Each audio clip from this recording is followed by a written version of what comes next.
Good evening, Rotorua. Tonight on City News, the Rotorua Fire and Ice Midwinter Festival held their Blaze Night last night. The Matariki exhibition opens at the Rotorua Arts Village, and the Rotorua Maroons celebrate Ty Mitchell rugby success. Those stories and more coming up next on City News. The Rotorua Fire and Ice Midwinter Festival came into its climax last night with the Blaze Night event. Locals were treated to a laser light show, fire performers and the Ring of Fire children's bike race. The night was topped off with a fireworks display.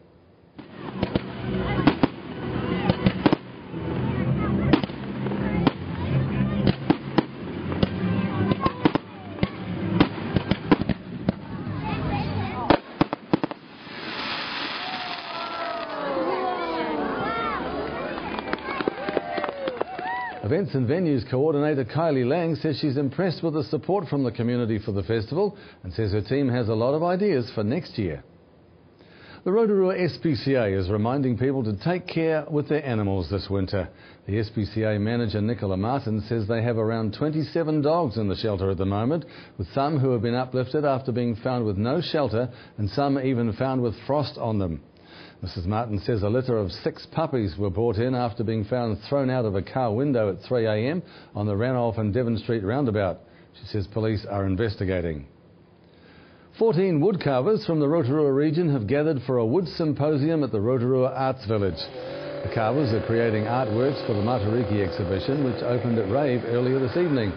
Local carver Trevor Nathan says the symposium is a great opportunity for artists to get together and share ideas. As artists, full-time artists anyway, a lot of us tend to spend a lot of time closeted away in our own studios. So symposium situations are a time for us to get together, have a bit of a kororo, or conversation, talk about ideas, share tools, and basically catch up with and make acquaintances. The Matariki exhibition is open to the public with an auction on Sunday of works created at the Wood Symposium. Rumours of hidden treasure at Rotorua Museum has locals murmuring with excitement.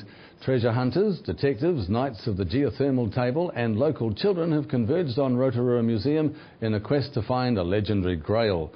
Museum Public Programs Manager William Yip says the whole family can take part in the quest at the museum these school holidays and conquer the cunning riddles and mysteries. All participants go in the draw to win great prizes. Entry is free to the museum for Rotorua residents with ID. In sport tonight, the Rotorua Maroons still celebrated their success even though the team were unsuccessful in their defence of the Ty Mitchell rugby title, coming in third behind Te Puke and Tauranga West. Coach Wayne Fell says the team had a major rebuild this year and his goal was to try and make the top 4. He says the Ty Mitchell tournament is a great experience for young players, many of whom don't get a chance to continue with rugby at secondary school. The biggest struggle for these boys is when they go to high school, as I said, because there are weighted, once they get to high school, there's boys that are 90, 100 kgs and it becomes difficult.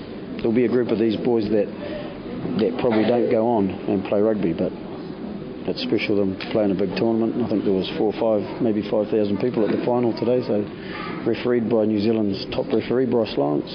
So, it's cool for them and it's good for the parents. They get a bit of a buzz out of it and so do the coaches. The first weekend in July brings the business end of the PGG Wrightson Baywide rugby title races, with just 3 rounds remaining before the playoffs. Eastern Bay representatives of Portaki currently hold down third with a 4-point buffer from Rotoiti, with Te Puna, Whakarewarewa and Mount Maunganui lurking just off the pace. One of the key matchups tomorrow takes place at Emery Park, where Rotoiti will be at home to Mount Maunganui. And while the Mount lies in 7th place, they will provide plenty of headaches for Rotoiti's playoff hopes if they post an away-from-home victory. Let's check out the weather now, brought to you by Trevor Robson Signs and Graphics Limited. Tonight, mainly fine, southeasterly breezes, an overnight low of 2. Tomorrow for Saturday, another sporting day looking good with fine weather and southerly breezes, a high of 12 and a low of -1. The outlook for Sunday, fine with southerly breezes, a high of 11 and a low of 1. The marine forecast for Saturday, southerlies 10 knots, waves less than half a metre, and good news, fine conditions.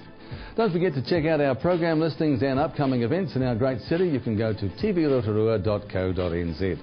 And coming up after the break, Carly Jackson and Alan Solomon are at the official opening of the Mamaku Rail Cruiser, and I talk with Community Award winner Ian Edward.